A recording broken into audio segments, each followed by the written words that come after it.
ఏంటి లేట్ అన్నయ్య గారు, వడ్డిచ్చేయండి. వండనే లేదు, ఏం వడ్డిచ్చేది? అయినా ముందే చెప్పా వద్దని.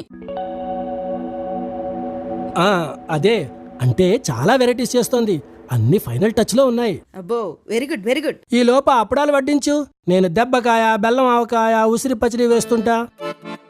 అప్పడం బాగుంది. ఇంకోటి కావాలి. ఓ బోల్డు. ఇంకా ఎంతసేపు వదినా? కడుపులో జూలో ఉన్న జంతువులన్నీ తిరుగుతున్నాయి. ఈ లోపల అన్నమైనా వడ్డించండి, ఇవి టేస్ట్ చేస్తాం. చాలా రుచిగా ఉన్నాయి. మిగతా ఐటమ్స్ ఇంకెంత బాగుంటాయో.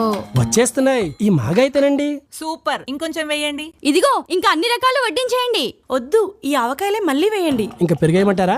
నాకు ఆవకాయే కావాలి. అవును, ఇంత మంచి భోజనం ఎప్పుడూ చెయ్యలేదు. అన్నదాత కాదు, ఆవకాయ దాత సుఖీ భవ. నిజంగా ఈ జంధ్యాల పికిల్స్ ఎంత కాపాడాయంటే భోజనానికి ఇంకో ఐటెం గుర్తుకు కూడా రాకుండా చేసింది.